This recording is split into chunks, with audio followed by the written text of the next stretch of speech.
Bonjour, chers membres du débat national. Bonjour, chers compatriotes congolais. C'est Ricky Mongondo depuis Cape Town. Donc voilà, Naena Sige Oyo Ekozala. Objet à débat Nabiso Lelo, mercredi 7 janvier 2026. En tout cas, il faut se dire que hier, une bonne partie des Congolais Bazala qui déçus par rapport à la défaite et à Léopard contre l'Algérie, 1-0, comme vous venez de suivre dans cette vidéo. Oyona Tchelibino, vous avez aussi vu comment est-ce que notre icône à indépendance, Emery Patrice Lumumba, en tout cas l'homme qui était en train de jouer son rôle dans Katia Stade, comment est-ce qu'il est en train de plairer donc ezali kola qui ça mesine surtout comment est-ce que ba congolais et belé bazala qui desi lobi na bi o ba tchaki biso justement na fin ya match. Donc voilà eloko oyo toko discuter yango na en fait nous allons faire un peu l'after match ko tokuka kolobela yango et puis non seulement tolobela after match tokuka koloba en général situation wana ba conséquences na yango makamunini oyo biso ba congolais tokokipe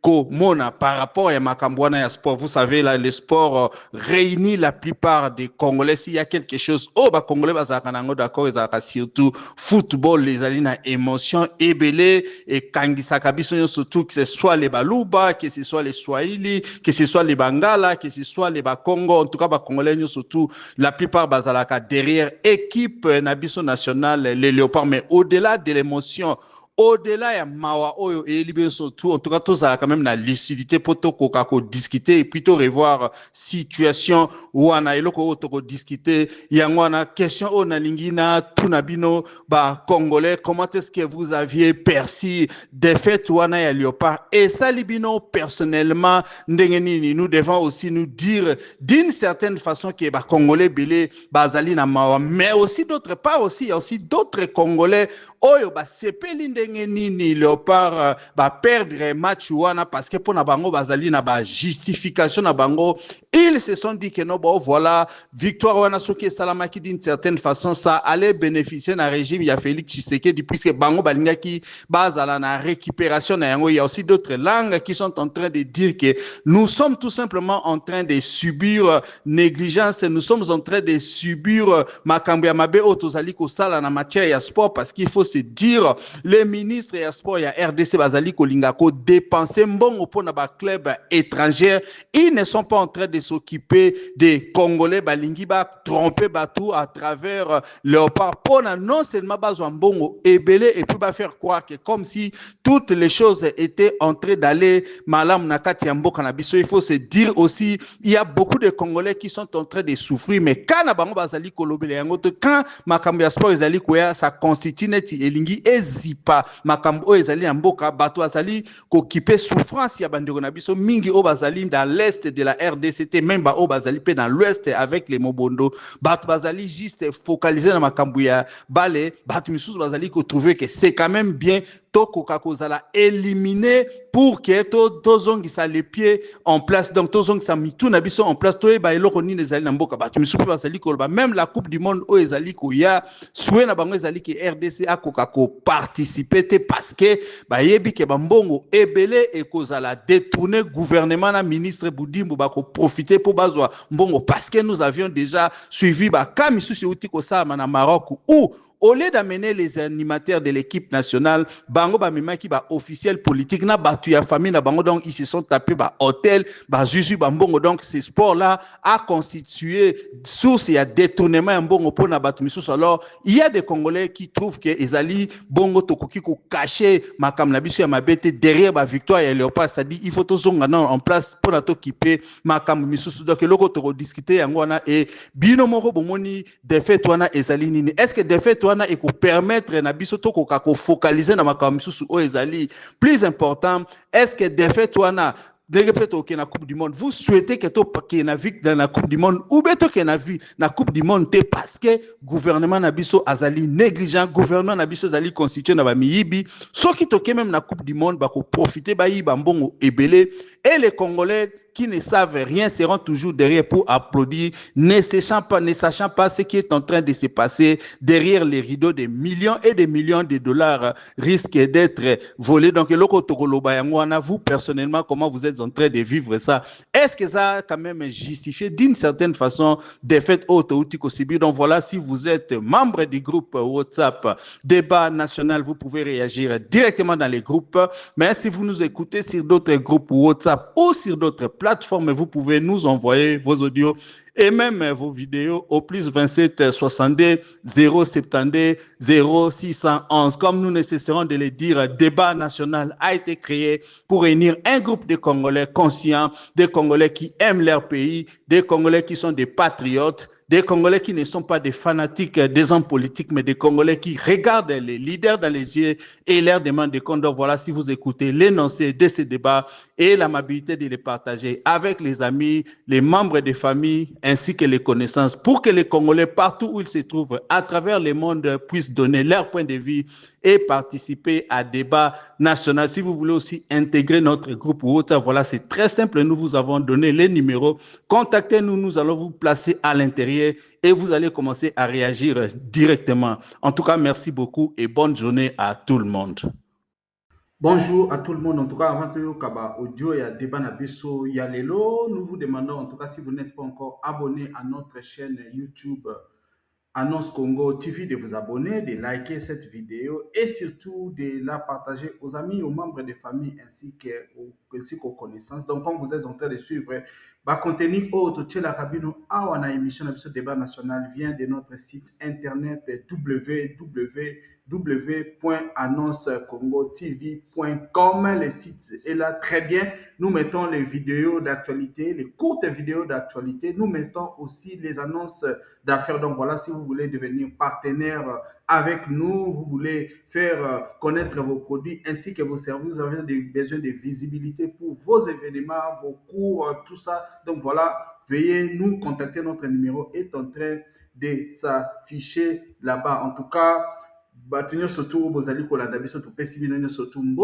tous les Congolais à travers le monde, que vous soyez en Europe, en Amérique, en Asie, en Afrique, spécialement aussi les Congolais dans la partie est de notre pays, ceux qui sont en train de subir les affres de la guerre. Donc voilà, Toti Kibinomo Koka Kolanda, Menaba, audio et débat national, comment est-ce que les gens avaient commenté par rapport à Danani et na sujet du jour. Suivez. Ok, ça tourne. Bonjour, moi c'est Chris Enoch. Bienvenue dans notre nouvelle rubrique hebdo sur la finance. Aujourd'hui, parlons crédit. Chaque crédit a son histoire. À l'emprunteur de décider quelle histoire ça sera. Chez Baobert DC, nous avons mis en place un mécanisme permettant à nos emprunteurs de connaître les étapes à suivre pour l'obtention de leur crédit afin de leur éviter une mauvaise expérience. Chez Baobert RDC, aucune restriction de business. Bamama ya Zando, Bogoki Pekoya Kodefa. Problème et kozala T. Pour obtenir un crédit chez Baobab, rassurez-vous juste d'avoir une activité qui fonctionne et vous pourriez avoir jusqu'à plus de 200 000 $ de crédit avec une période de remboursement adaptée.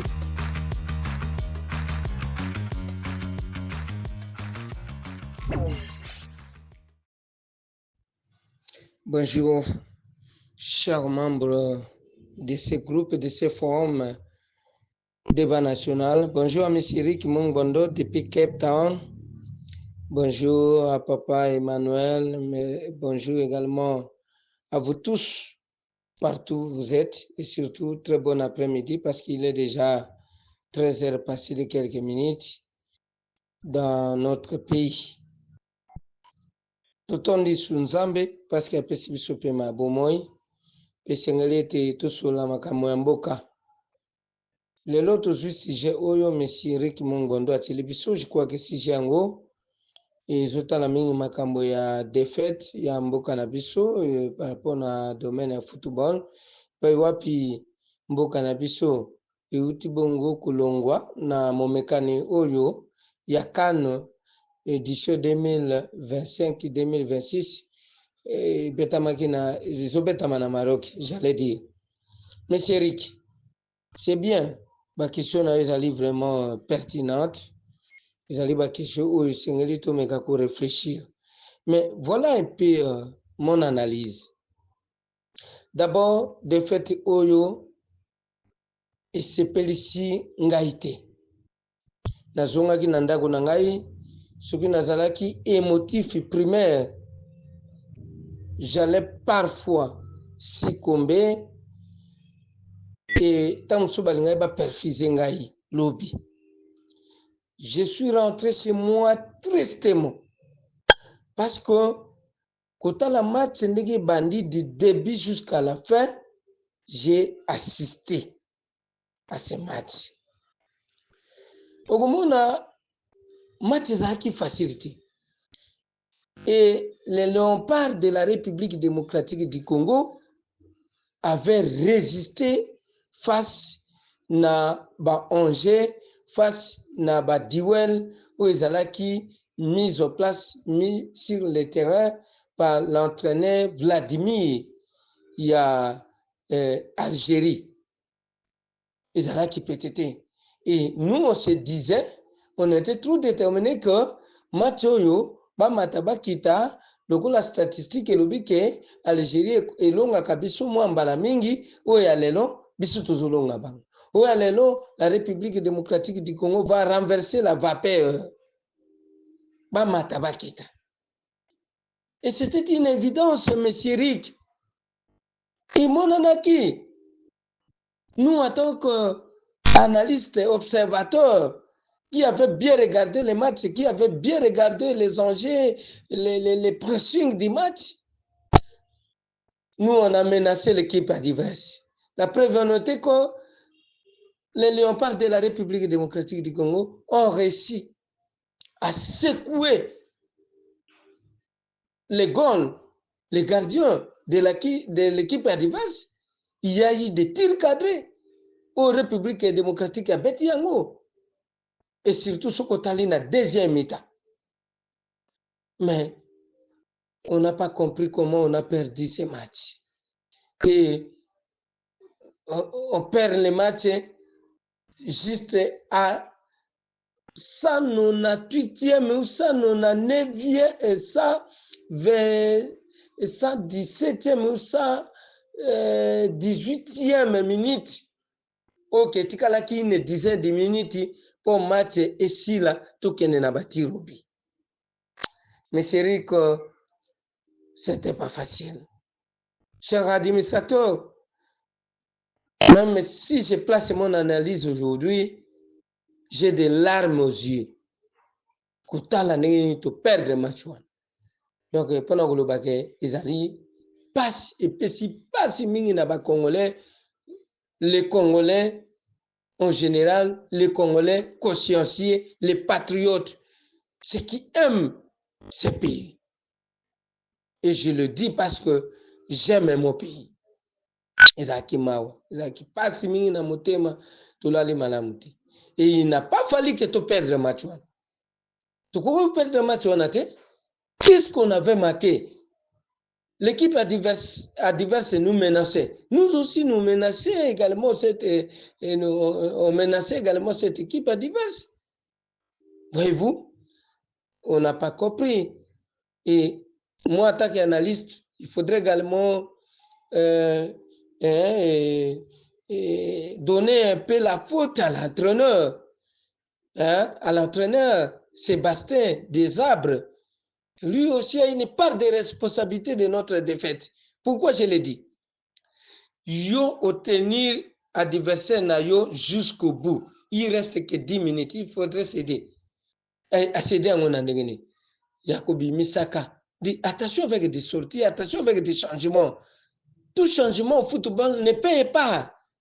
Il y a certains changements qui viennent pour vous donner, vous causer du tort. Et pour des arbres, on a assisté avec cette aventure dans le match contre le Sénégal. Sorti seulement, changement seulement, il y a Bakambu, na Bongonda, Sénégal, ayeko égaliser bi, poto kenana bi partout. Ça, je vous le dis bien. Tokena bon. Et na match on moko, Kobi Misagaka, Bakambu, Omisa, et voilà, Mayele qui est entré au jeu. Qu'est-ce que Mayele a produit? Mayele n'a rien produit. Excusez-moi pour cette analyse. N'a rien produit. Bakambu qui bousculait les défenseurs. Bakambu que les défenseurs de l'Algérie, les défenseurs algériens avaient peur, craignaient. Mais par contre, pour Mayele, d'ailleurs, il n'avait même pas réussi. Tous les ballons latéraux, a réussi à attendre que le ballon mon côté. De façon c'est pour dire que c'est la part également de désastre. Sébastien. De Sébastien a une part aussi de responsabilité pour ce changement intempestif qui n'a pas reçu. Voyez-vous, Bao Bakotaki, par rapport à Bao Betaki, comme Bataka, Bao Bakoti n'ont rien apporté. Sauf peut-être les petits là et Mboukou, qui a tenté de relever les défis pour un changement d'Ayena Michak. Donc, il n'a pas fallu que nous puissions perdre. Bonjour, Papa Ricky. Je reviens. Ngai, normalement, depuis Léopard Abanda Obeta Babale na Azo gagné, nga normalement na sepela raté. Na sepela raté pour na ligne Léopard te non. Na sepela raté parce que situation au mo cannabis eza nango lelo, tokoki ko jouir na babiloko o eza nango ba futilité te. Pourquoi na bengi yango ba futilité? Biso en net en Europe depuis le 7 octobre 2023. Ba rappeur nyonso o to benga ba rappeur parce que la plupart ba rappeur ebele baza ba musulmans. Il y a aucun rappeur abeta sous concert. Parce que ce qui se passe en Palestine là-bas, ils ont dérangé bon. Mais biso na Congo za nango normal. Ce qui Léopard a gagné qui lobby. Et on a comme vision chef de l'État. Donc Félix a une vision dans ma futilité. Mais pour un pays, viser ça. Papa Ricky, tant que Léopard a une coupe ya Moseka, ngana otozaka na Agini. Mais lelo, na condition o mboke zanango. Yo obeta masolo ya coupe ya Moseka. Tant que Léopard est coupe du monde, ngana otozalaka. Mais lelo, atozo beta masolo ke toke soki coupe du monde nango. Na muto azana pasi e robele elo gonini. Tozu combat Alina Foreman. Et le Belarabano a botami le lelo gonini. Mais Papa Ricky, ce qui mboka ane fani na kimia. Mutina sa resepela parce que mboka ane fani na kimia. Ngana o totanga na classe, totala na ba livre. Tomona ba photo na Google. Nde Léopold akata maboko. Yoko yebisa nga lelo na nisuba kata maboko na mboka anga. Apaka ba rebelle ndenge lelo bazongeli biso na mboka na ke Belge pas pe mutakati pe maboko boye. Parce que ça na batimo ba telemaka pour remettre feu na makambo wana. Na minute nga azaki na kese ke bataille de pes ba lobaka soto poli batu ya l'union salité ba bakeza pour na vision chef de l'État. Tant ozobeta masola bale. Na mona ki exa vidéo moko boye na TikTok Félix azalaki soki na Angola. Félix azobenga soki président Angola champion ya abenga soki champion ya paix. Est-ce que tu peux imaginer là on est Papa Ricky? abenge champion, abiaza champion, tape champion. Mais so abenge champion, bon bolole o a trompe, yazane. Voilà comment mboka na na situation to komi nango.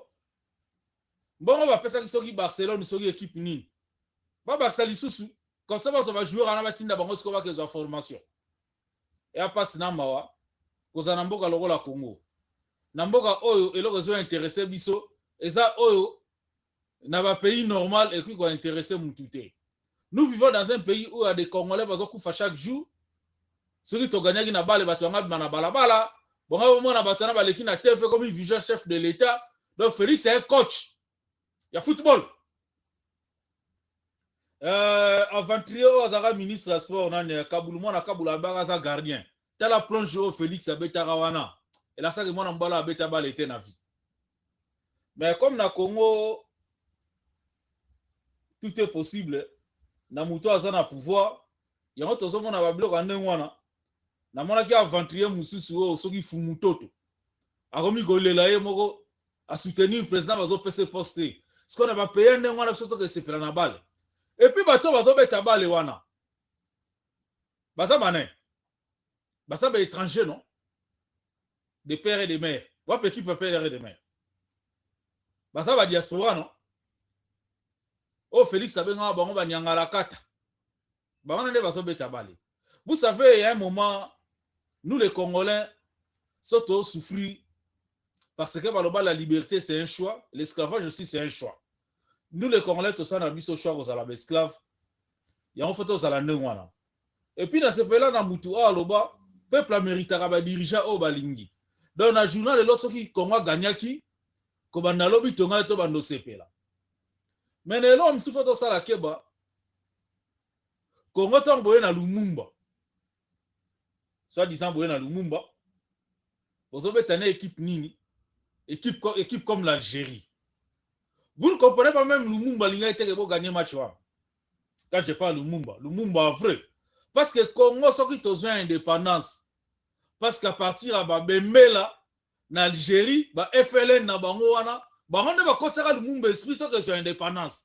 Donc on a voulu humilier un pays oyo après sa mission indépendance. Na mutu o bango va formala. Mais ça c'est grave. Lumumba tanga akutana na bata FLN avant ki ba belge bazoboya même ba biso ba autochtone na ba soa na ba butu to kotaka Gombe. Mais c'est Lumumba katana makambo zoloba. Kerwin Maïzo pe aloba yango. Na yoka yango pe pa on dirait professeur Guvi Gomez. Pona yoka pe Kerwin Maïzo aloba yango, bato balandaka Kerwin so baza na bonne mémoire, ba yoka parti o. Lumumba zo beta masolo mindele baboya tokota Gombe na butu. Mais c'est Lumumba katana makambo zoloba. Yo, au lieu de déclarer toute la république de 2 345 410 km², toi tu as dit, moi, ma belle, moi, le la Chilombo, ça ne sert à rien de se battre pour des portions de terre. De le Rwanda Lumumba, quand tu as esprit. Mais à un moment où tu as commis, et ça lui mène bien, Congolais, si tu as la neni, tu vas koufa, tu as la neni, tu vas changer nos plaques, tu vas profiter de la balle et va faire passer ballon avant ma belle. Bon changer plaque, sorry plaque et immatriculation à voiture pas mbaboé et pourtant va changer la plaque et voiture sur mis voiture non changer plaque. On sont mis voiture non changer plaque. Na Belgique il y a ma plaque moussou sur la voiture datée de 1960, de 1970, de 1980. Ma voiture n'a pas calomon on tata ma voiture à collection mais plaque ya kala. Dans un pays où ils ont tourné normal et dans un pays comme le Congo na sima football ils ont profité de ça la ramamabe. Ah, bah, les bobo, équipe en l'omwe. Bota la siko, bah, ils ont priorité na bino. Ceux qui vont gagner le lobby. Le lobby va qui ça transporte. Le lobby va qui ça vie comme une chair na Congo. Voilà, bote les melabango. Bote les melabango. C'est ça le problème. L'homme, c'est qu'il y a comprendre na vie na ngai. Ndele aebarango bien des pays comme l'Afrique centrale. Bazara na distraction, il y a musique, il y a théâtre, il y a minzambi, po baba nzambe o ya bible o nga la tanga ya bible anotinda na chaque époque atindi ma prophète moko soki moko akei mususu aye mais lelo akoma obotisa bango lokola mayebo baprophète bazobotaka lokola mayebo et dans ces pays là bazokoekinape bato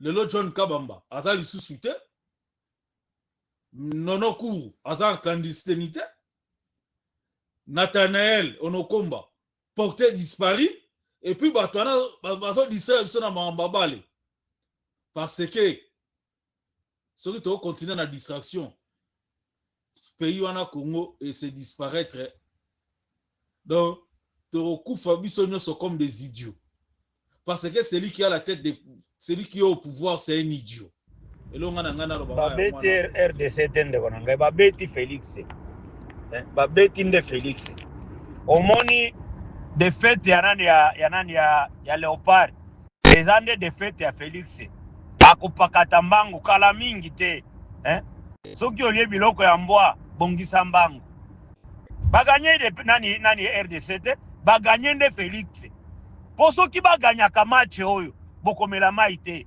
tolingai tomela mai te baganye nde Félix abetami na ndenge moko ya kosakana te bucheche ya Moïse Katumbi nde azwi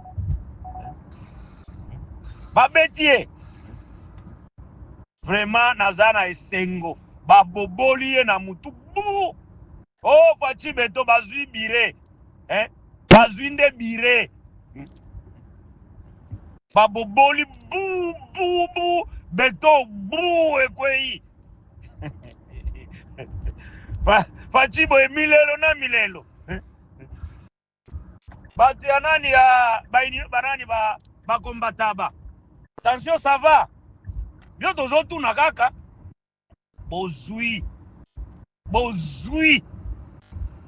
Félix okoresiri ata na eloko moko lisusu te po départ na yawa tozotindika yo kaka maleme zela mokolo kopakata mbangu baoyo nyonso bazofingana na réseaux sociaux bobongama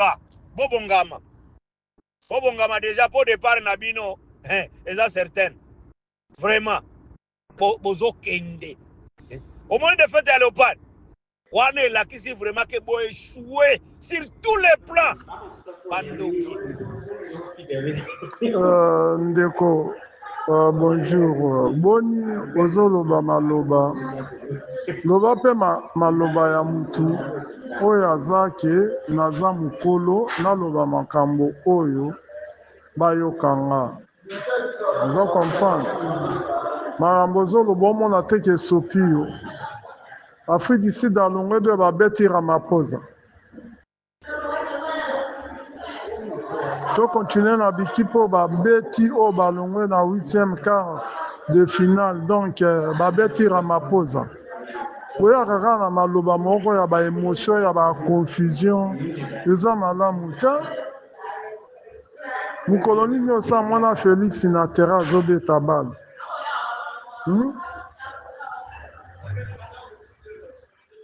tozalaka meme bato loba makambo réel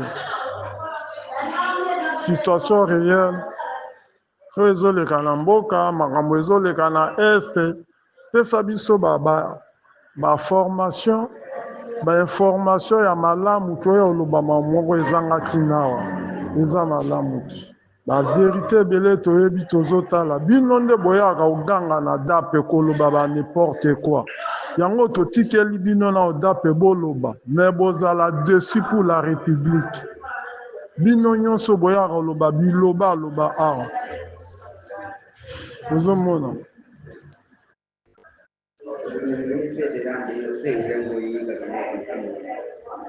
eza pasi mpe na mawa merci na débat otieli biso ya eloko na balobaka mpona sport bandeko bakite bilobaloba ya bato wana balangaka balobaka te o Félix aza coach te Félix kutu makambo ya bale etali ye te makambo ya mboka kutu wana etalaka ye te Félix makambo ya mboka etalaka ye te soki tala makambo ya mboka ezotala bato mosusu eza na oka po baluka place ya kolia mbongo bayiba bambongo yango basalaka babiloko na basport. Congo ekoma place ya business. Il faut kocreye eloko moko boye po bozwa place ya kobimisela mbongo, bocreye projet moko boye bobimiseli mbongo. Match moko ya mikale boale bocreye yango kaka po bobimisela yango mbongo. Donc Congo eza place ya nyonso azosala business na ye, moto oyo aza wana soki ministre ya sport ekoma place na ya business nayoka ipare kino il faut babimisaki soki 28 millions soki na match oyo ya Algérie oyo balongi yango bakopesa yango bajoueur ndenge nayoka ndeko na ngai toza na baproblème na bamilitaire na biso basoda na biso bapolisier banani nyonso o il faut qu'occuper bango na ero tozali eza ere ya kokipe mpenza militaire bien occupé teni ya bien sapato ya bien minduki ya sika salaire ya kitoko mpe makambo nyonso bien famille na bango bazala bien mpo bazwa courage wana ya kobunda mpona mboka. Me soki ozotala makambo ya mboka biso tokipaka makambo ya mboka te kobanda na ye moko o moto ya bilobaloba o moi le garant de la nation po aza bilobaloba kobanda na ye moko akipaka na ye makambo ya mboka te po soki akipa makambo ya mboka bambongo bamilio bakenda kopesa na baclub wana ifale bapesa yango nde bamilitaire. Soki tozalaka mpenza agressé na barwandais ya solo ifale bapesa yango nde na bamilitaire po bango nde bazosibiri kuna. Il faut kosoigner bango kopesa bango makambo ya bien kotia donc makambo na bango nyonso ezala mpenza en 100%, même ça 50% po bazala bien bazala motivé. Mais rien makambo mosusu ya papamba basport oyo tolongana na biso kutu pete ale kuna nde bakende komisa yango bamilio ndenge na ndenge bato bango balingi bamisa yango bamilio wana bazozwa bambongo ebele presque bango nyonso bauti na poto babetaka na bale ya poto eza na mbongo ebele. Yo kasi bango bakosutuka bambongo ya mokie ko bopesi ya mokolo moko non basutuka nango te bazwere ebele baye wana presque bango nyonso oyo nga nayebi kino abeta na Afrika nayebi ka nani mayele ka yende na yebi ye wana kino abeta na Afrika na kuna pe azobeta na Afrika yango azozwa pe mbongo ebele asa na salaire ya kitoko abeta na Egypte kuna azozwa salaire ya kitoko kuleka bao bazobeta na bamazembe wana bakuta ta bikipe ya Kinshasa te po kuna kuti eloko te bango nyonso bato bauti na poto basutuka makambo ya mbongo te bajoueur nyonso bauti na poto wana basa bamoyen ebele bambongo ebele pourquoi bambongo wana bakoki kozwa yango te bapesi yango na bamilitaire bafungolisi ata bamisala mpona na peuple esala misala parce que soki ofungolisi ata abattoir moko ya monene boye bofungolisi ata kosala bilanga moko boye ya minene me bakongole bakozwa misala wana bokobanda kofuta bango bien papa bato wana balingi mboka te régime bombani Congo bachef oyo nyonso baleka na Congo wana balingaka Congo te balingi mboka te balinga mikiri balingi bafanda na poto batongaka na poto bacreye misala na poto bakoselaka biso bakoya kokosaka biso Rwanda nde azobloke États-Unis nde ezobloke nani azobloke mais côté basalaire na bango blocage ezalaka te côté koyiba mbongo côté na blocage azalaka te Kagame amonanaka te ntango baoyiba mbongo ntango bazomatisa basalaire Kagame azalaka te ere wana so ekomi ka makambo ya mboka oyo Kagame ekomi makambo ya kobongisa mboka Kagame mpona kobongisa banzela ya Kinshasa ka place bebi wana oyo Kagame ndeko na ngai makambo ya football oyo totikaka eleka nango tosi topoli kaka topoli et puis bale onga na omonela tozobeta wana vraiment bale nazomonela tozobeta wana vraiment ya kotikela équipe adversaire espace bokoakese toujours kaka bi bokoakese soki mpe bale yango ndo naomona kino yango ndo tokobeta na bikipe ya poto wana kuna tokozwa babi Jamaïque na eza pe équipe ya moke te bazoprépare en conséquence na ebetolonga na omonaka biso tozobeta wana ata na mondial yango soki tokinobetaka babalo tozobeta ya kotikilaka équipe adversaire bamenase bino eza na ntina te soki mpona bakambi oyo wana bao bakanisa ki te bo ke ba compétition ne beta makapu qui s'enrichissent pour que bango bakoma na mbongo ba s'enrichir bazwa ba mbongo bakoma ba richard basa soki nini mais lelo tosuki wapi quelque part quelque part le bien malaki ne profite à rien dit-on soki bango bakanisaki te bakolia mbongo na Congo bakozwa mbongo ya Congo bakopunza mbongo ya Congo bakonduka mbongo ya Congo mpona nzela ya ba organisation ya ba compétition wana ke tokende tosala boye tokende kuna po tozwa mbongo tokende kuna po tosala boye et puis bamemi mabota na bango bamemi basi na bango bamemi bana na bango bamemi bamise connaissance na bango esika ya kotala bato bakokende comme basportes bakende kosoutenir équipe et aujourd'hui on a fini où? Moi, je pense que ça tourne au vinaigre également pour eux. Mbongo bakozwa sur wapi? Bakozwa mbongo wapi? Rien. Dès lors que tukatani. Esi dit, yoko misambongo lelo, ye ministre wana Bidingo Didier. Ah misambongo siko. Nana opesa yi? Parce que le pays, parce que l'équipe est éliminée. Nana opesa yi? Non. Non. Et loko wana Congolais, biso Congolais, nous devons enlever dans nous l'âme corrompue. Je connais un papa lors de nos émissions qui disait les Congolais ont des âmes corrompues. Est-ce que moi, Nazalina âme corrompue? Monsieur Rick, vous avez âme corrompue? Madame Esther, Étoile du matin, vous avez âme corrompue? Monsieur Augustin, vous avez âme corrompue? Papa Emmanuel, vous avez âme corrompue? Monsieur Jérémy Liboum, vous avez âme corrompue? Qui encore? Beston, les Congolais ont une âme corrompue, disait un papa comme ça. Ok? Au moment où mutu bapesi moi responsabilité, esika kasala yango proprement, esika kasala yango pour l'intérêt général, ya kosala yango à l'idée kaka ke a s'enrichir, à l'idée kaka ke a détruit, à l'idée kaka ke a yiba, à l'idée ok ils est pour na bolamo ya bato bansote. Donc il ne le fait pas pour le bien-être social. Soka saki yango pona ndengo lobi.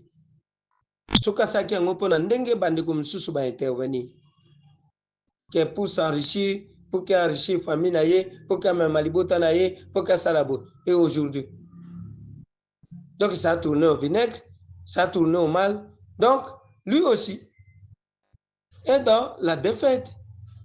Voilà un peu mon état. Pour la question certains Congolais souhaiteraient que Tokatana et Bazali Kotana défaite Oyo et puis Bazo souhaiter encore le mal que na compétition mondiale Oyo et Sengali Tobeta match à barrage na mois de mars Tokatana pe na Coupe du Monde pour que Totala Makambo ya Est. En tout cas, moi je ne partage pas d'avis avec tout ce monde-là. Non. Non. On dit le sport élève également une nation. Tala ba standing oyo ba Maroc, ba Gabon, ba aujourd'hui compétition et kaka na Maroc. Mais combien de fois au Maroc a bongsaka kaka kan? Combien de fois? Omoni nemboke koma partant na ba organisation footballistique oyo ba pays wana se développer. Tala ba stade, tala ba hôtel. Est-ce que nous, dans notre pays, basta de nous, on est allé? Ce que c'est combien? Mais Maroc a réussi que ça là, pourquoi? Parce que Asia Bongisa Bakane Mbala Nambala. Bagabo, Basi Bongisa Bakane Mbala Nambala. Mais chez nous ici, cette compétition ne se joue pas. Cette compétition n'a jamais été organisée. Bon, si peut-être il y a des décennies et des décennies, le sport aussi peut élever une nation. En Espagne, aujourd'hui, au végétariat, Espagne. C'est parce que makambo ya bale etomboli mboka. Na France oloba te, na Angleterre oloba te.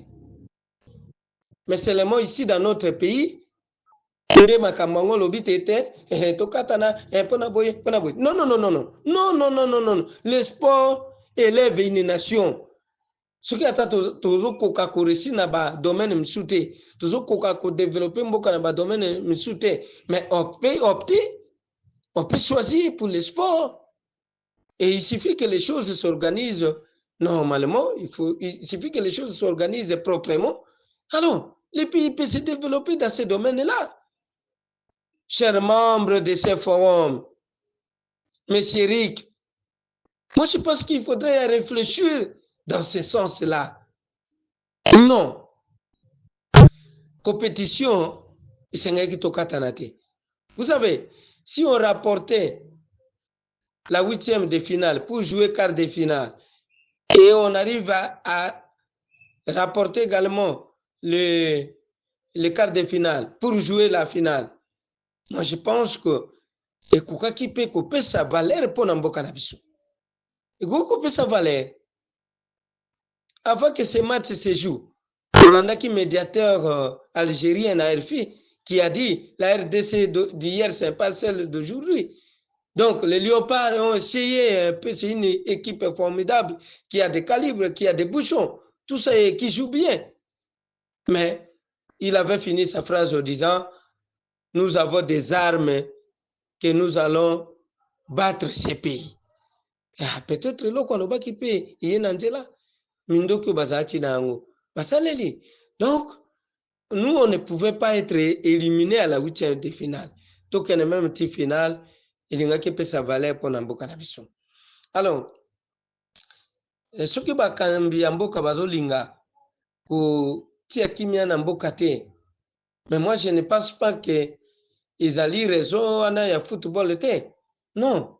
Bah, mokonzi ya mboka. To ba bazali bazui mukumba kokama mboka bakoki ko sécuriser mboka atape biso tozali ko beta ndembo. Le football que nous jouons, même que ce soit pour la CAN comme on avait joué, que ce soit pour la Coupe du Monde, moi je pense que c'est une chose périodique. Moi je pense que c'est une chose saisonnière. C'est une chose temporaire, la compétition là. Mondial aussi. Mais la guerre, ils ont continué. Et puis, les Cambouis aussi la terre, ils disent que c'est Manasanda Moko, c'est Manana Poso Moko. Donc, il faut prendre du temps, monter des stratégies pour finir avec la guerre, pour finir avec les hostilités dans un pays. C'est tout un processus. Alors que les sports, la CAN n'est qu'une compétition où il y a momentanément, périodiquement, sporadiquement, ça va passer. Pourquoi pas tout si yango, même si bazali na mukumba kutala ngambo wana bazokenda, mais les autorités, les dirigeants se prennent s'impliquent pour la sécurité na kati ya mboka. Donc ça n'a rien à voir que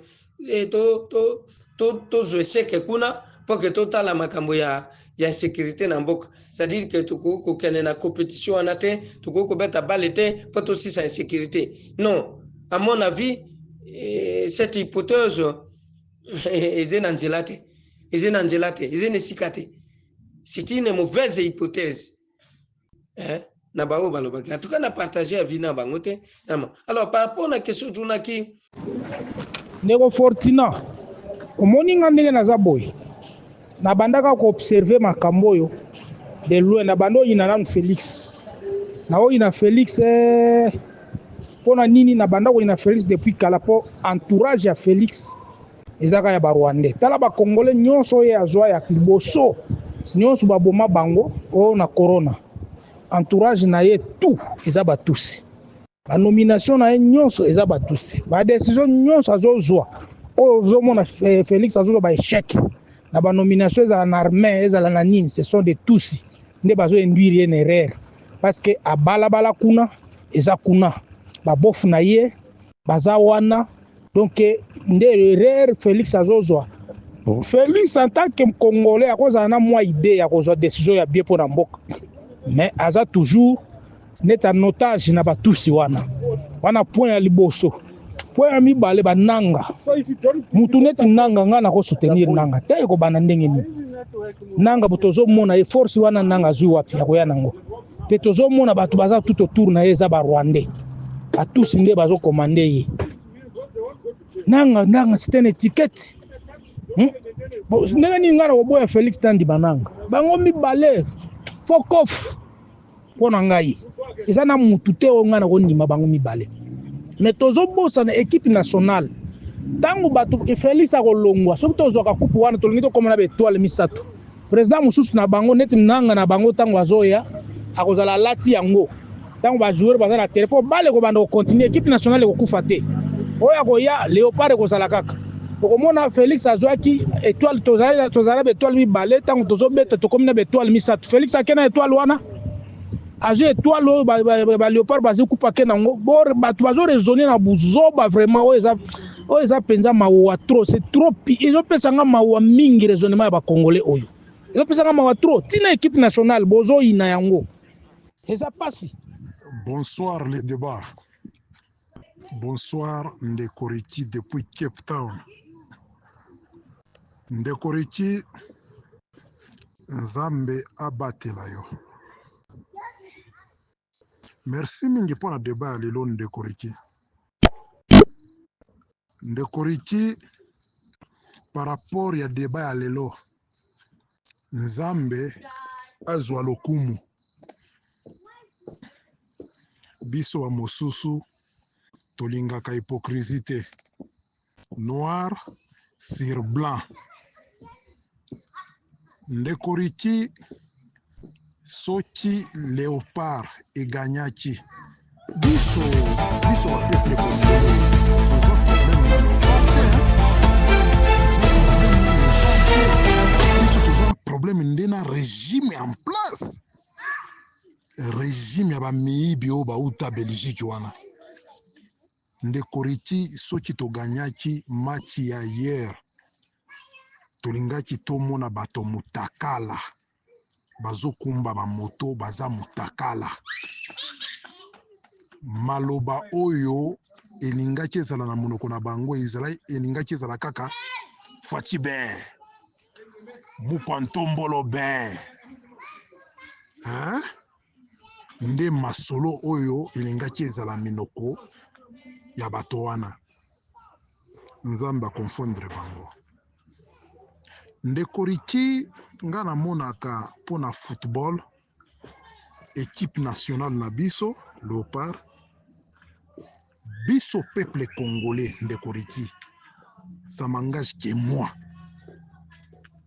biso peuple congolais tozalaka na chance te nalingi napesa ba élément année 2009 na CHAN na Côte d'Ivoire tozwaki coupe wana bayimaki yango na mboka na biso eloko nini biso peuple congolais tozalaki ba bénéficiaire parce que biso nde bato tozwaki coupe eloko nini eloko moko te. Deuxième élément na 2015 awa na Rwanda léopard eke kuna babeti finale pa biso na Aigle de Mali to gagné tozwi coupe wana bénéfice nini au peuple congolais ba bénéficiaki pona coupe wana eloko moko te. Alors troisième élément 2009 pays oyo ezwaki troisième place ezalaki Zambie si je ne me trompe pas. Est-ce que boyebi bénéfice oyo bandeko na biso ba Zambie bazwaki bazalaki bien encadré peuple zambien j'espère moto na moto a se sentiraki que te ya solo tozwaki troisième place. Nayebi te makambo ba hôpitaux nayebi te makambo ba classe nayebi babiloko mosusu bakitisaki yango talo Mais biso bato tozwa qui coupe régime en place dans l'époque. Et ça là qui biso peuple congolais nini. À part ka esengo biso ba Congo mani tozalaki na ngonde koreki. Esengo kaka boya pamba. Na mbongo na yo moko okie kosomba masanga omeli na mbongo na yo moko. Na mbongo na yo moko okie kosomba soki ntaba soki kamundele olie na yo. Ozomona ndekoriki. Alors pona ngai namoni ndenge ba eliminaki biso ndenge ba elimine biso yesterday eza bien pona ngai eza bien ndenge ba elimine biso toza problème na léopard te toza problème na léopard te mais biso toza problème ndeka na ba dirigeant ya mboka na biso ezala Kabila tango azwaki bakupu wana periode na ye ezala Tshisekedi biso bakongomani toko bénéficier ata na eloko moko te soki tozwi nini kupa wana ezalaki moi petite contribution na ngai par rapport ya débat ya lelo. Les débats, bonsoir. Merci les débats. Compatriotes congolais, bonsoir. Monsieur l'administrateur, bonsoir. Monsieur Jean Mokombe, bonsoir. Ici, c'est Madame Esther depuis Cape Town. Monsieur Jean Mokombe, je vous reconnais par votre voix parce qu'en fait, cet audio, ce n'est pas l'original. Je vois que ça a été forward par Monsieur l'administrateur, Monsieur Ricky. Bonsoir à vous. Bon, en tout cas, je suis vraiment désolé pour l'émotion et ça là qui pour match vraiment j'ai senti que vous avez vraiment été touché na échec vous n'êtes pas les seuls. Je crois que moi, il a été très touché. Il était tellement émotionné que balobi l'autre côté, na papa na ye bat bazako la balle yango bakabali kaboro mutamutake kolala sans un mot. Donc na butwa nezaki malobate kimekoti. Ils ont vraiment été touchés. Il a fallu beaucoup de temps pour que moi on a consommé en gros bon ça la commentaire na makambo elekaki. Mais na koto lobi ke ka ba compatriote nde mutu. Moi côté à la moi nuance. En tout cas, analyse nous ça les a bien. Makambo lobi les a bien. En tout cas, vous avez totalement raison quand vous dites que l'espoir élève une nation. Mais côté na tan bobi ka ba compatriote batana misuso ba lobake fallait matcher ici là. Bon, bah pour la na match autozo ngandako no kite IDP salingaka gagner. Batana baza ba compatriotes, les compatriotes sont ceux-là qui sont touchés. Je dirais plutôt que vous avez beaucoup d'émotions par rapport à la mort du foot. Son albinatala ni nanga natala ba analyse nanga. Moi nanga mobali, il est né ici. Il a grandi ici, il n'a rien d'un Congolais. Makambo vraiment ya ba Congolais vraiment eza penza na yete parce qu'en fait il n'a même pas d'amis qui sont Congolais. Ba comme parti congolais nezaka biso. Donc cet attachement qu'on dit attachement au pays, il ne peut pas avoir ça. Mais quand il a eu autant d'émotions pour le Congo, ce n'était pas par rapport à, je crois que c'est par rapport à pays Congo. Et là, ces émotions, il y a plus amour, il y a foot. Mon fils est très athlétique. À ça, à la compétition, il y a un coureur, en fait, à qui m'a course, maître et tout ça, je ne sais pas.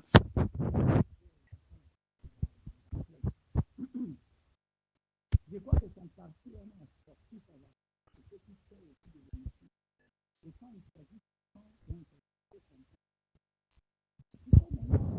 Concernant bateau, surtout le que équipe ya Congo fallait pour la base ndako oyo le deux d'accord. Au petit exemple, moi on dit que les sports élèvent une nation. Vous avez tout à fait raison. Et là qu'on se fait à art, on peut ça ça attaque dessiner, attaque yemba, attaque bina, attaque sala sport, attaque sala ni peut élever une nation. C'est pourquoi bateau bazaki mayele ba comprendre que on va créer ba ministère même ya sport, ba ya ba ministère pe ya art. Parce que ba ebi qu'à partir ba ministère wana il peut avoir développement, il peut avoir élévation d'une nation. Sorry, excusez-moi. Cela n'est pas à négliger. Mais quel est le problème? Le problème, ok, la français peut baloba, l'habit ne fait pas les moines. Mais on reconnaît les moines par son habit. C'est-à-dire quoi? C'est-à-dire que ce n'est pas parce que moni mutu mora lati très chic, afu sa voiture moi kitoko, aobi mananda kumoba kitoko, nécessairement c'est une personne qui est riche. Nécessairement c'est quelqu'un qui est donc qui est aza wealthy quoi, aza na mbongo. Parce que ba influence à coup d'œil pe zalaka, ba gigolo pe ba zalaka. Basi ebele ba kos ba mikos ba dona oni ba kosama à cause ya azwaki mobali ne ya bien mobali wana azalaki na avenir azalaki mobali atangi akoka opesa vie ya bien sécurité makambo ebele alandi mutu moko amonaki na jeep soki Mercedes soki nini na bilamba Hugo Boss soki nini asemi yake ayebaki te ke mutu wana aza gigolo azalaka na influence à coup d'œil. Mais on dit aussi que, mais pourquoi on dit qu'on reconnaît le monde par son habit, c'est-à-dire que pour yeba ke mutu wana aza mutu azali na mbongo, omona ka ovana na ndako kitoko, bata mbongo bavana na ndako kitoko, jamais oke na ba quartier o na kaluka oke okuta bata ba riche kuna. Bata ba riche bavana na ba quartier salité te. Ba riche bavana na ba quartier bien. Ba quartier eza ya kitoko. Bavanda na bapusa ba mituka kitoko ba riche bapusa ba mituka kimbambala te ba riche pe balata pe bilamba tombola te ba riche pe bana ba batanga na bekola ya nini te ya ba benga ngo nini ba obiso to loba na Congo kuna bekola ba stambo ba salaki ba bekola na ba benga ba mamelo batanga bana ba riche batanga pe na ba mamelo te. Donc il n'y a que ba riche wana po yeba ke batu baza ba riche omona voiture ba opusa omona ndaku ba ofanda okomona bekol bana bango bazotanga omona donc classe sociale biloko ba ko consommer ekolakisa ke ils ont la richesse. Mais néanmoins aussi ndeka tolo balabi ne fait pas les moines, c'est pas tout le monde comme on a la voiture à kitoko ou ndaka kitoko nécessairement ndako ane za yaye nécessairement mutuka ane za yaye nécessairement bilamba na lacha sombia na mbongo na ye. Donc goubia bilamba est original, vous ne connaissez pas, c'est pourquoi on dit que l'habit ne fait pas les moines, mais on reconnaît les moines par son habit. Et là on les autres s'attacher dans on makamba sport na biso. C'est vrai, le sport peut élever une nation. Ça peut élever une nation à quel sens? Dans le sens où que ba famille belé bazana Congo, il peut avoir des familles qui n'ont rien à offrir à leurs enfants. Papa moraza mbongote, aza moya tang sa bana na été, ane loko mo opé sa bana na été à cause de la situation où tout le monde est na Congo. Mais moi nana parce qu'il ko beta bale. Il a eu la chance na robeta bale wana azwa bourse ya l'état et côté sa classe.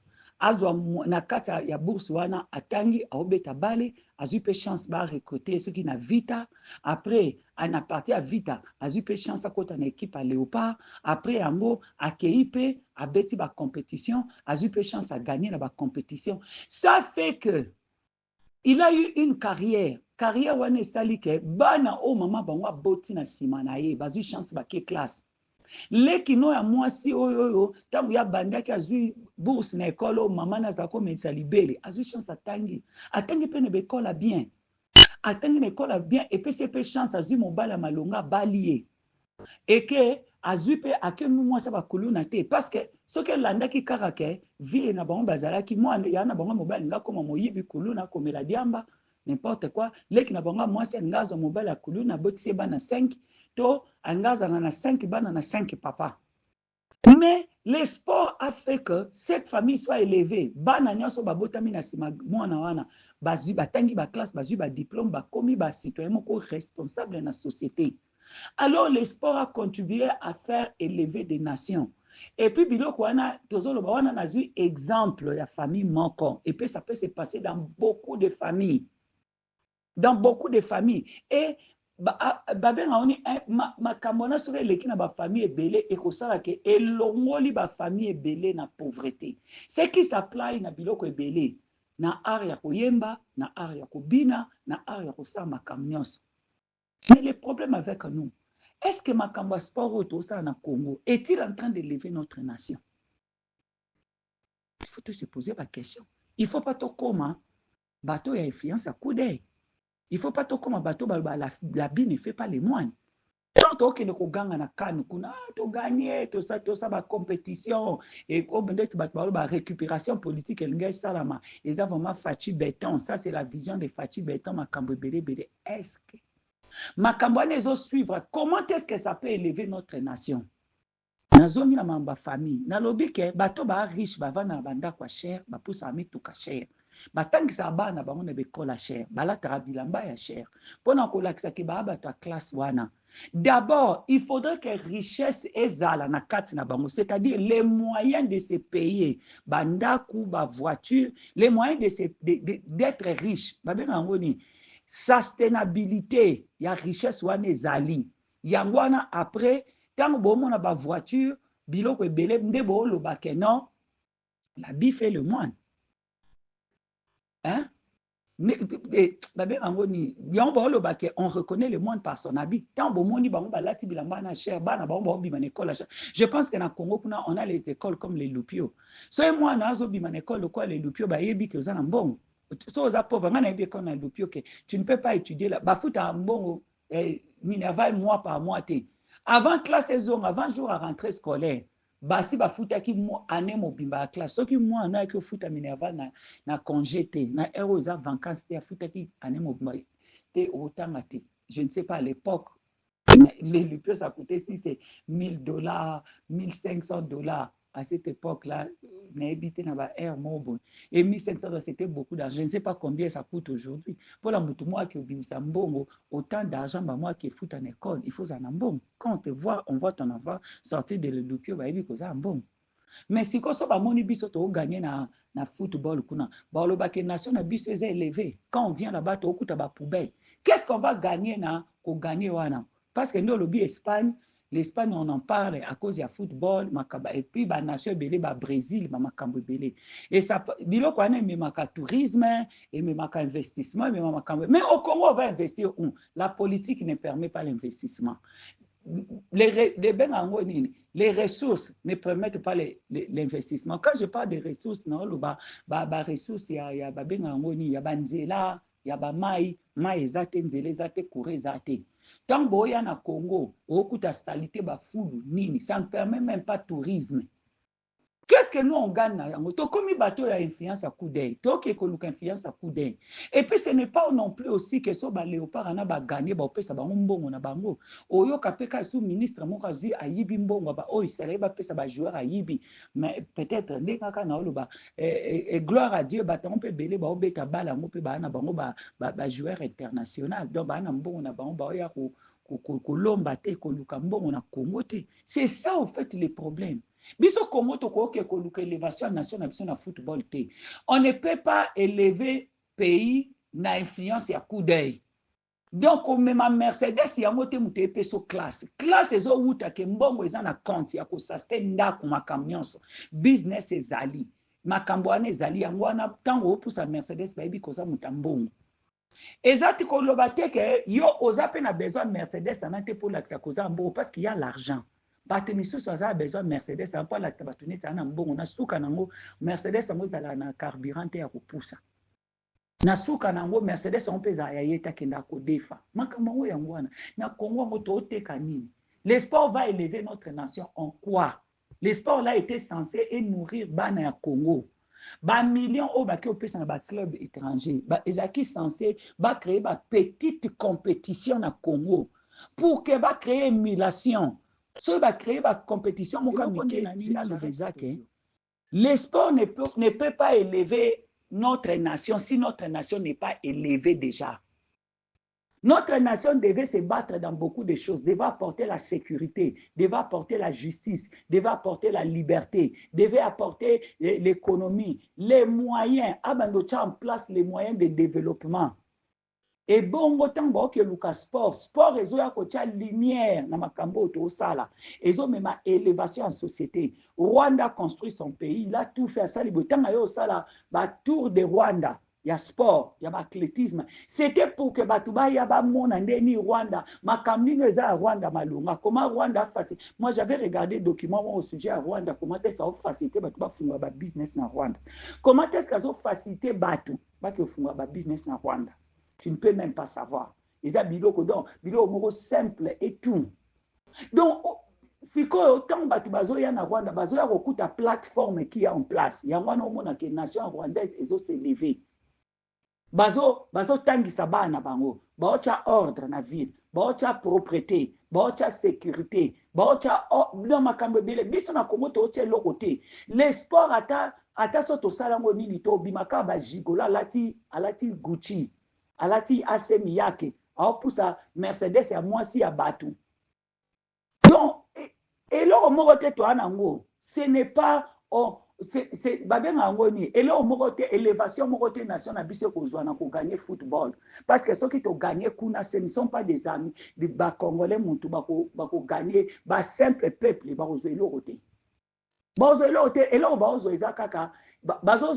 sentiment de drogue. Sentiment de drogue, ils ont problème, tant que la drogue, a bossani non ba problème na e ake high après certain moment tant drogue ici la makila kitina c'est à se rendre compte qu'avant la libanda aza place à saleté maintenant la drogue a été kaola la libanda ça place à saleté yango na makambo sport et la biso avec l'argent qu'on a donné ailleurs on babaki au pesa libanda avec l'argent qu'on vole au Congo pour organiser ba compétition mo amiki pas ba compétition minée ba compétition mo locale ya amiki ya ba quartier. Il y a bien on se bat ça batou prix moko miki et permettre ba jeune be ba zo engouement et au beta football au lieu que ba ke kota kikoluna ba o ba ebi sport ba sala sport ba ko ça ba compétition belé même ba compétition moi je me suis dit même ba compétition ba génie en herbe et si là dans Congo ça pouvait créer émulation à Mayele on peut toujours baser ça ba compétition notre pays est connu pour la danse et pour la musique lelo est comme instrument à dégradation et cause à la instrument il y a élévation parce que la musique et ça la flambeau et Amérique va payer moussous. Ça pouvait aussi être flambeau pour Nabiso Congo. On pouvait organiser des petites compétitions pour Banaba et Kolakobina, Boye Kolagoyemba, Bakiosa, compétition et permettre une alternative à Tasubana, Moeba qui est classe à Milaïte, Bakokota, compétition, ça peut leur permettre Bakota, Babiloka Minene. Et cet esprit-là, à Congo, on monte à tout passe. Il y a un chef d'orchestre à Congo, Balata, on monte à travailler pour Nabango passe, on détruit la vie, on condamner Bango. C'est comme ça, notre nation nous condamne. Bateau peut pas personne de pouvoir condamne ceux-là qui sont en dessous de. Nasukanango, ni les sports, ni la danse, ni Makanoso Temina Congo, n'est pas en train d'élever notre nation. Il fallait passer à la plateforme pour élever la nation. Il faut des mesures en place pour faciliter le business. C'est possible parce que j'ai vu Kingakati. J'ai vu qu'on peut créer une nation civilisée. Donc, Kabila a un moyen de créer une nation civilisée. J'ai vu Kingakati, j'ai vu Tanganyika. Nathalie, documentaire, je suis étonné que Kabila a créé Biloko Nakati Bongo. Vous avez l'impression que vous êtes ailleurs. Mais on a refusé de créer ça dans les grandes villes pour faciliter l'économie. Maintenant, nous cherchons quoi? Toluka, élévation à drogue. Il y a Kolangwa Masanga. On ne peut pas atteindre l'élévation de Kolangwa Masanga. Il faut tous à la réaliste. Il faut tous à la riche, il y a solo. Il faut tous à plat, il y a un auto banda ko élever nation na biso na sesi mande match koya et pesi lumière. So to gagner kuna bato ba oya na Congo, bato ba uta libanda bato ba recrutaka, ba jeune talent ba uta libanda ba koya na ba petite compétition na biso to sara ya quartier, ba bi quartier masine esa compétition. Ba sali compétition quartier Chango sali après au banda les sali au côté kuna Gombe au côté Bobalobi peke na Kimpese ba sali na Équateur na côté ba sala partout et na ba compétition na quand ils vont commencer à en parler les gens vont commencer à venir recruter international ba koya un enfant qui n'a pas eu eloko moko na mokili babenga ngoni azwa chance te okoma lokola Esther a Bible kuna baye kopona neye bamemie na Manchester United soki yende kuna ake kobongisa famille na ye bato mo na famille na bango batangi bazwi bandako basali babali bazwi éducation bazwi stabilité bafungoli ba business c'est comme ça que ba sport eko élever bato o biso élévation wa sport na o comprendre comment est-ce que ça va se passer. C'est ça que je ne comprends pas, mais c'est déjà mon comble. En tout cas, Mena Makambo, notre lobby, vous avez totalement raison. mais seulement nuance ezali. Ceux-là, oh, bazo kapasi, parce que bazo le bakeba, tu bazo makano qui te facha pour récupérer, ils n'ont pas tort non plus. Ils n'ont pas tort non plus, parce que c'est comme ça un peu. Batu bao se retrouver te, batu biso balingi bazwa drogue te, balingi ba mela masanga te, balingi ba fait ces situations na bango na misu. Sport c'est un peu comme la drogue, c'est un peu comme l'alcool. Na suka nango. Bonsoir à tous et merveilleux débat national Bonana 2026. Ça fait beaucoup de temps que je n'interviens pas. Suite vraiment à un petit déplacement. Je voulais dire ceci. Bon, la RDC a perdu face à l'équipe adverse. Et l'Okunanina Loba est un erreur moko. Équipe nationale et Salaka.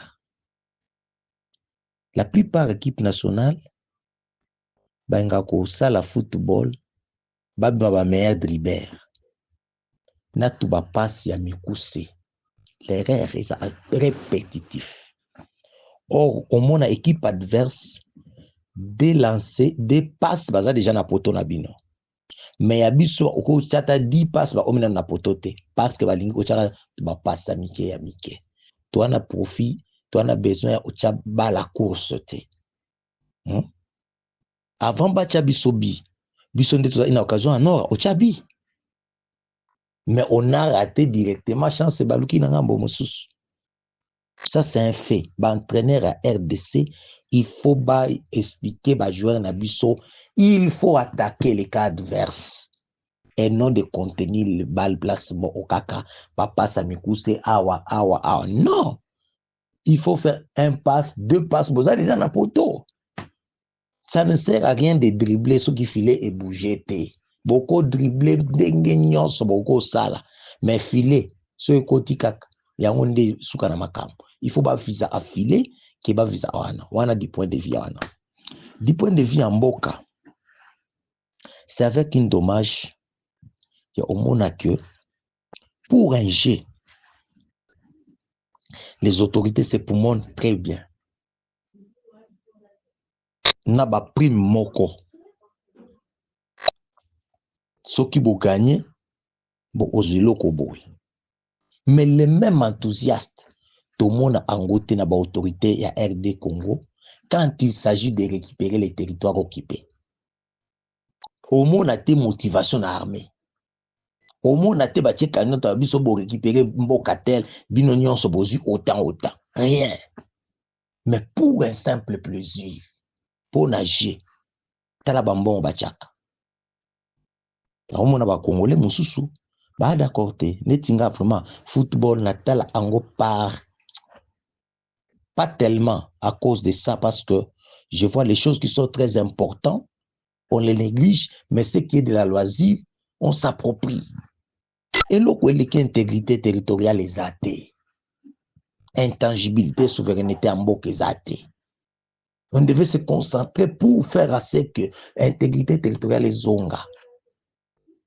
Si papa les dialogues, si papa quoi que soit ndenge osala, si papa tumba to bundi to récupérer, so qui peut dialogue, to sali ba dialogue, to si ma ambosi mbo ezongi na kimia. Na baje, on met beaucoup d'argent, mais dans ce qui est important pour une nation, comme l'armée, bacha ambongo. C'est dommage. C'est dommage. Nous avons perdu. Quoi que l'effort à Léopard et Makassi, mais on n'était pas réaliste. Le football actuel, c'est le réalisme. C'est tout. Merci.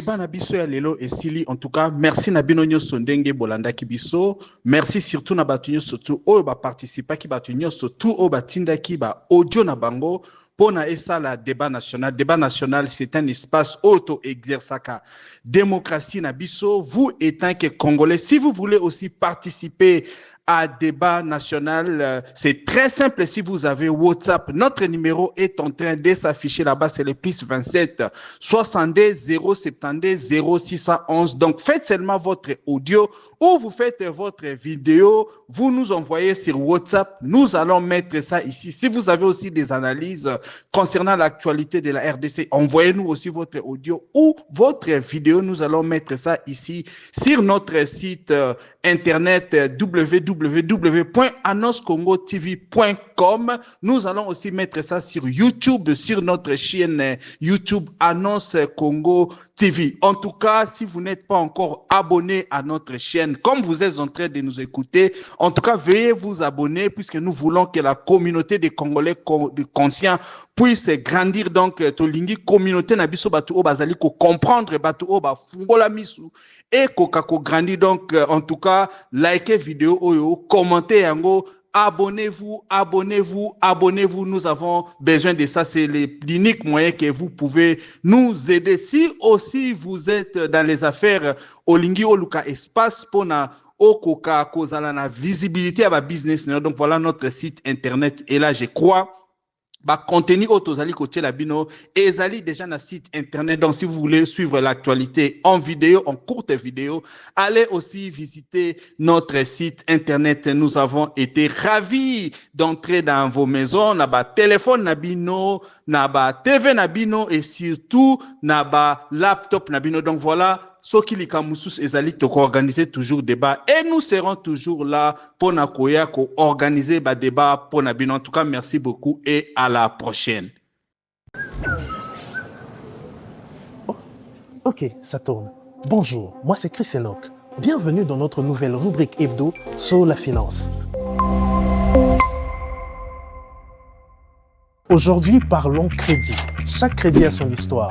À l'emprunteur de décider quelle histoire ça sera. Chez Baobert DC, nous avons mis en place un mécanisme permettant à nos emprunteurs de connaître les étapes à suivre pour l'obtention de leur crédit afin de leur éviter une mauvaise expérience. Chez Baobert RDC, aucune restriction de business. Bamama ya Zando, Bogoki Pekoya Kodefa.